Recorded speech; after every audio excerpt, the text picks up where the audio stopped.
PKK is the Kurdish terrorist, and they are active in North Iraq, and has been supported by the USA.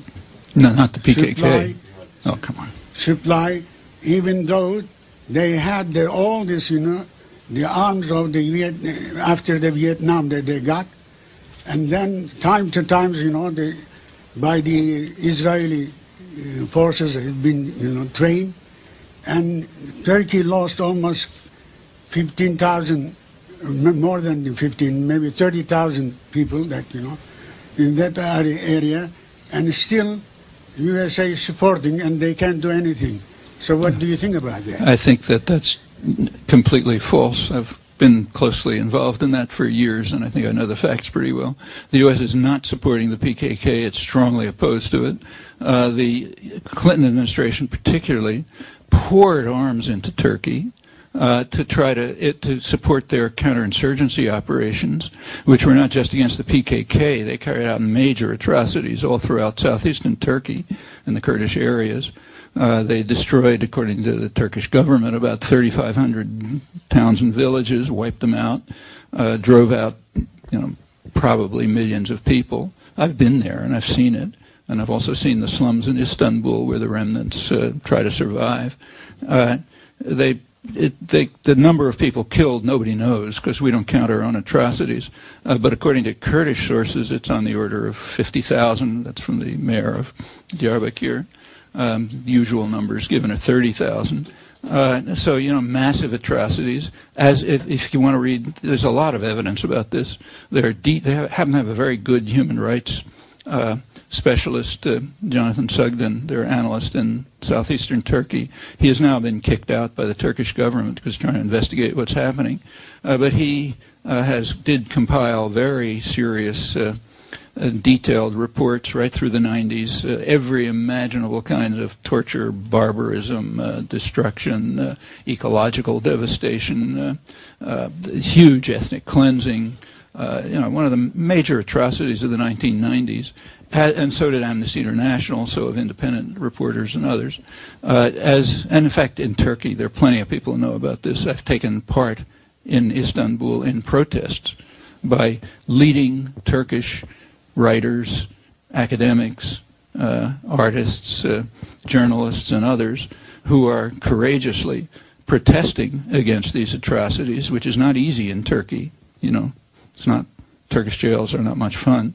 But they not only protest against them, but they're constantly carrying out civil disobedience against them. I was able to participate once. And it's because they know perfectly well what's happening.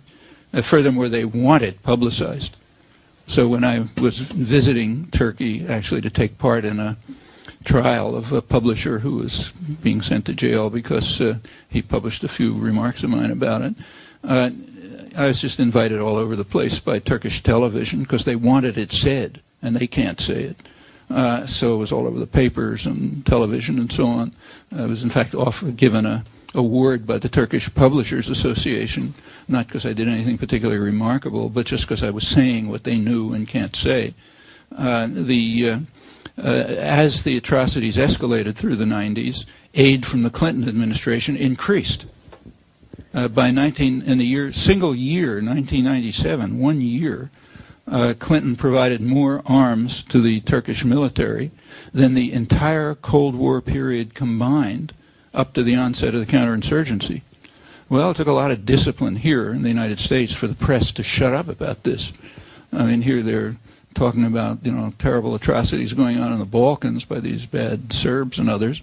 Meanwhile, right on the border, how can we stand it if right on the borders of NATO some terrible thing is happening? Try to find an article which said right within the borders of NATO even worse things are happening, and you're paying for it.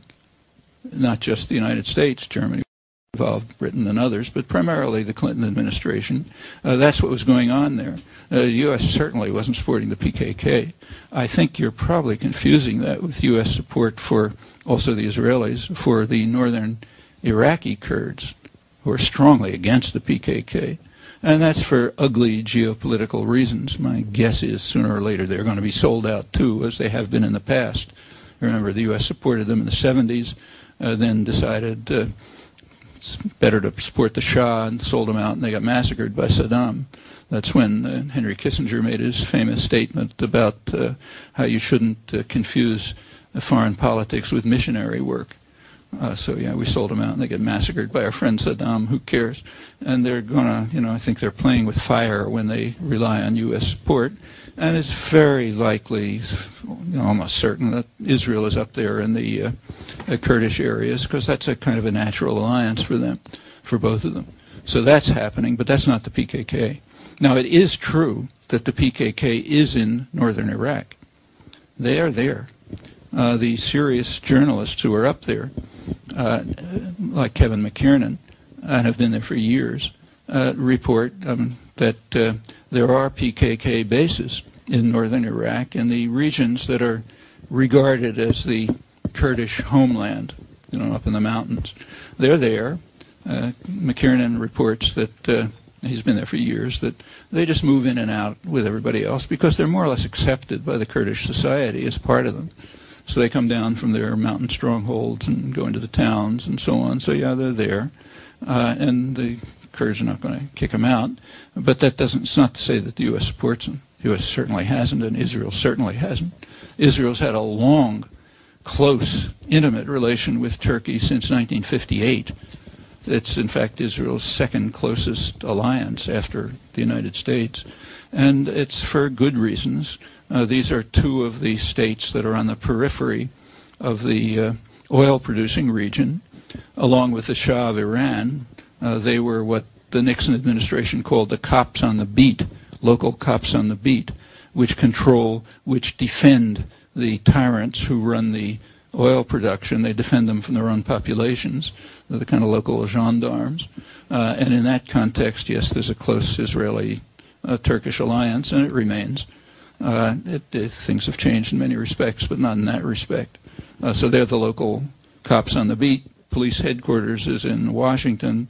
There's a branch office in London. That's roughly the way the system is run. And Turkey's been a big part of it, in alliance with Israel and, of course, the United States. So I just don't agree with the facts. I think they're the opposite, and I think they're quite ugly.